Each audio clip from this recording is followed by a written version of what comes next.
और ग्रामीण विकास मंत्री हैं, उनसे मैं बात करूंगा। क्या मुद्दे रहेंगे किरोड़ जी? सबसे पहले तो आपको एनडीटीवी की तरफ से किसान और गांव के व्यक्ति की सेवा करना, क्योंकि कृषि विभाग किसानों से जुड़ा हुआ है। मैं भी किसान का बेटा हूं और ग्रामीण विकास गांव से जुड़ा हुआ है। तो गांव का विकास कराना ये हमारी प्राथमिकता रहेगी।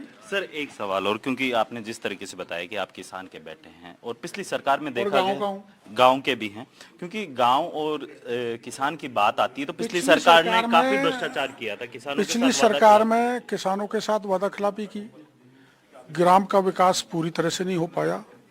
तो जो वादा खिलाफी की, जो वादा हमने किया है वो जमीन पर उतारेंगे। केंद्र और राज्य की जो योजनाएं किसानों के और ग्रामीणों के हित में है, उसको तेजी से लागू करेंगे। यही हमारी प्राथमिकता रहेगी। एक सर, जिस तरीके से आज भारत भी तकनीक के मामले में काफी आगे बढ़ रहा है और विदेशों के अंदर अपनी एक अलग पहचान बना हैं। गाड़ी, बैलगाड़ी काम आया करती थी, पहले हल आया करता था, फिर ट्रैक्टर से क्रांति हुई। किसानों के लिए क्या रहेगा तकनीक के अंदर? Modern technology. मेरे किसान की बेटी खेत में खड़े होकर ड्रोन उड़ाएगी और उसके मॉडर्न टेक्नोलॉजी से खेती करेगी। मोदी जी बार बार सार्वजनिक मंच पे एक आग्रह भी कर रहे हैं कि किसानों की इनकम फसल से नहीं और भी तकनीक के माध्यमों से बढ़ानी चाहिए। तो क्या नवाचार देखने को मिलेगा? नवाचार ये है कि जो खर्चा माना ट्रैक्टर है, दूसरे साधन है, वो किसानों के लिए खर्चीला होता है। तो मॉडर्न टेक्नोलॉजी से कम खर्चा करके किसान की आय बढ़ाई जाएगी। ऐसी कई योजनाएं हैं जिनको एग्जीक्यूशन में कमी रही, उनको ज़मीनी स्तर पर प्रॉपरली एग्जीक्यूट करेंगे, जिससे किसानों की आय बढ़े। सर एक सवाल और, क्योंकि देखा गया है कि पिछली सरकार ने किसानों के कर्ज माफी की बात कही थी, लेकिन कर्ज माफ नहीं किया और कई किसानों की जमीन है वो बिक गई थी, नीलाम हो गई। हमारे प्रधानमंत्री जी ने कोशिश की थी किसान कर्जे में नहीं डूबे। केंद्र में कानून भी लाने का प्रयास किया था, लेकिन विरोधियों ने, विपक्षियों ने उस कानून को लाने नहीं दिया। फिर भी ऐसी ऐसी योजनाएं प्रधानमंत्री जी ला रहे हैं जिनके आधार पर किसानों की आय बढ़ाई जा सके। लास्ट सवाल, आपके 100 दिन की कार्यप्रणाली क्या रहेगी? वो मुख्यमंत्री जी के साथ बैठ के चर्चा करेंगे, सारी कैबिनेट तय करेगी कि 100 दिन की कार्य योजना क्या है और उसे लागू करेंगे।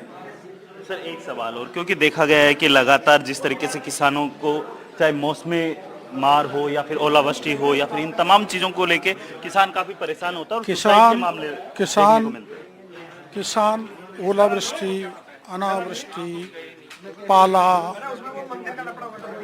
और ऐसी कई वो हैं जिससे किसान की इनकम की जगह वो घाटे में चला जाता है, उसकी फसल चौपट हो जाती है। 33% नुकसान जहाँ भी होगा, चाहे पाला से हो, चाहे ओला से हो, चाहे अनावृष्टि से हो, अतिवृष्टि से हो, वो हम देंगे। लेकिन सर एक सवाल और, क्योंकि जिस तरीके से ये देखा गया था कि फर्जी तरीके से किसानों के आईडी कार्ड लगा के और जो इंश्योरेंस मिलता था केंद्र सरकार से फसलों के ऊपर, फसल बीमा मिलता था, उसके अंदर काफ़ी घोटाले किए गए पिछली सरकार के अंदर। इसको लेके आप खुद काफ़ी भ्रष्टाचार के मामलों को लेके पिछली सरकार को घेरा था।